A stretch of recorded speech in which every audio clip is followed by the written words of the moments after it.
Sa bayan ng Paniki, mayroong mag-asawang nagngangalang Kahugo at Kamaldang.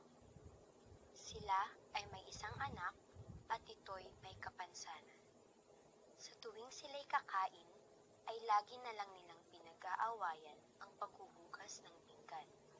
At sa tuwing tatanggi si Kahugo o ang kanyang anak, ay agad siyang nagagalit at babatuhin niya ang mag-ama ng mga pinggan at hahabulin ng walis. Umpisahan na natin ang isang alamat.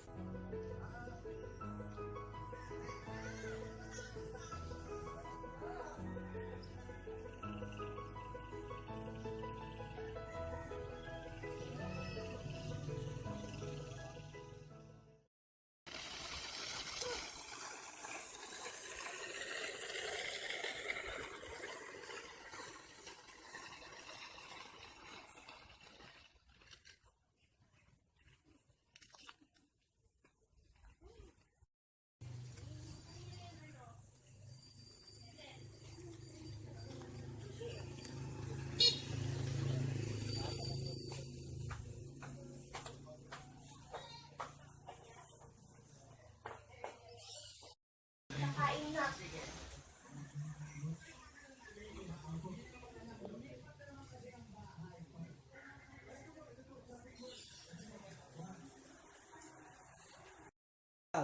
Manalangin muna tayo. Ama, maraming salamat po sa masarap na pagkain. Amen. Amen.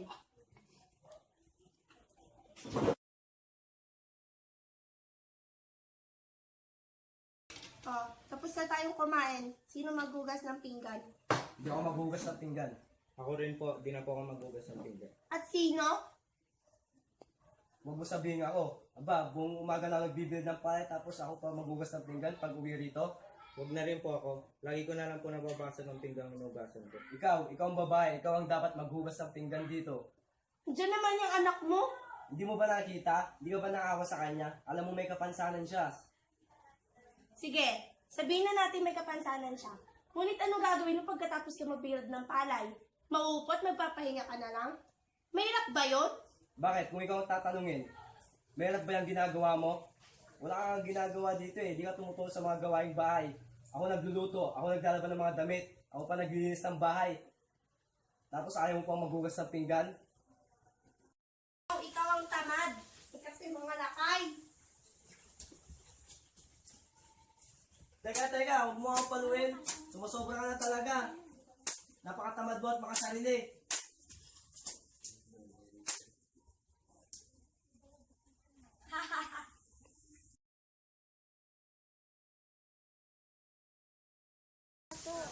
Nag-aaway na naman ang mag-asawang to. Hindi na talaga nagbago si Malda.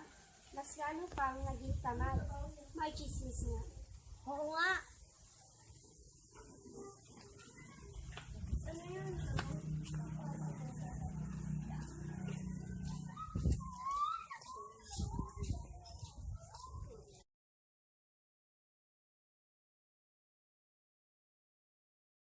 Niya, Mare. Alam mo ba? Malamang hindi pa. Malamang hindi mo pa siya pinapatapos eh. Oo, naunay, kwento niya dahil pang nalalaman eh. Yun na nga eh. Alam mo ba na si Kamaldang at Kahugo ay nag-aaway na naman? Ano bang bago doon? Eh, lagi naman eh. Yun na nga eh, laging nag-aaway. Tapos baka kung ano mangyari. Baka nga mauwi pa yan sa hiwalayan eh. Oo nga Mare, baka maghiwalay pa ang dalawang yun. Teka, ba't ang aga-aga yung nakikipag-chismisan? Ayaw mo yun para lagi kang updated. Ang aga-aga para dyan. Teka, nakalista ba kayo ng bahay nyo? Oo, dun. Ay, hindi pa pala. Yan tayo eh. Ang aga-aga yung nakikipag-chismisan. Hindi pa lang pala kayo nakalista sa bahay nyo. Sorry naman daw. Eto na oh, maglilinis na. Oh, hindi nyo na ba inumin to? Ay, oo. Iinom muna kami sandali.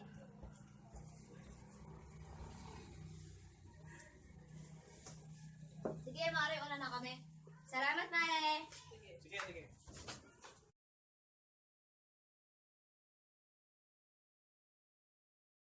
Maghugas ng pinggan. Paano maghugas? Eh, nahabol mo ka ng walis tambo. Sige nga. Bakit ba kasi ano magugas ng pinggan? Napakadali lang nun.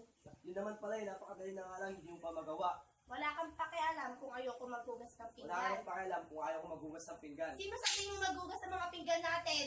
Mga kalabaw. Bakit hindi mo ipahugas sa kalabaw? Try mo. Bakit hindi kayo magpahugas? Alam mo, nakakasawa ka na. Palagi na lang ganito. Ako na lang palagi nagtatrabaho dito sa bahay. Kasalanan mo yan. Ikaw ang may gusto magpakasal sa akin. Ikaw yung may gusto sa buhay na to. Kaya dapat, ikaw yung gumalaw sa loob ng bahay na to. Kung ganito lang naman ang mangyayari, mabuti pang maghiwalay na tayo. Sama ko na ang anak ko.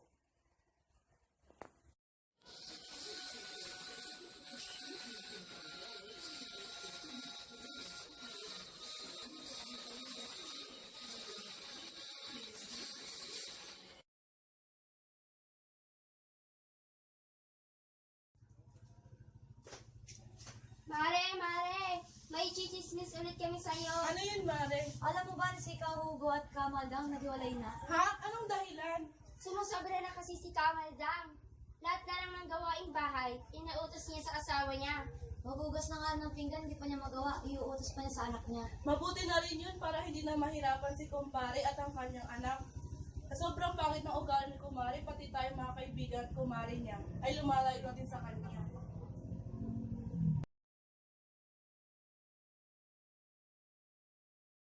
Bakit na tayo, anak?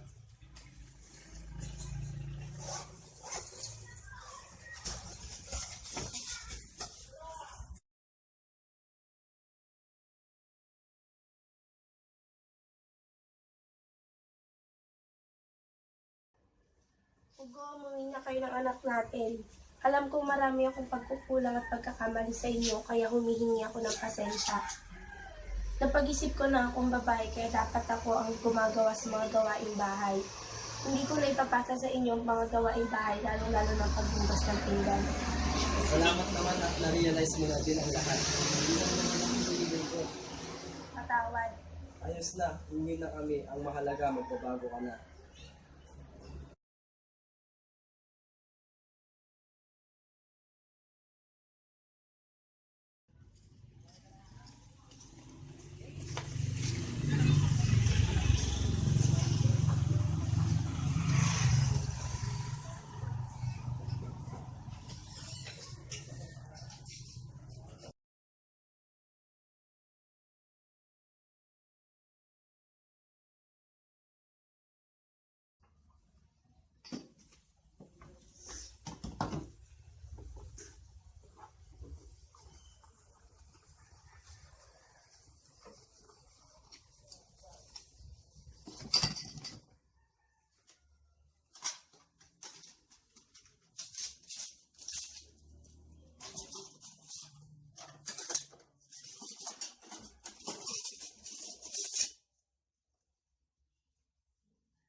Dito na kami.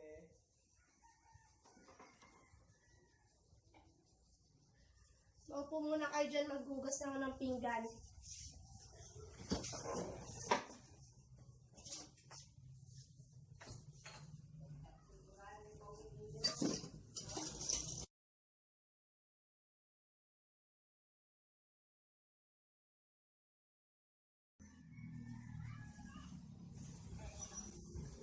Nang dahil sa alamat na ito, mula noon hanggang ngayon, ang gagawa ng mga gawaing bahay o magagaan na gawain ay ang mga babae. At ang magtatrabaho naman sa labas ng bahay o mabibigat na gawain ay ang mga lalaki. Kaya naman, ang dahilan kung bakit babae ang naghuhugas ng pinggan ay dahil sa alamat ni Kamaldang at Kaho.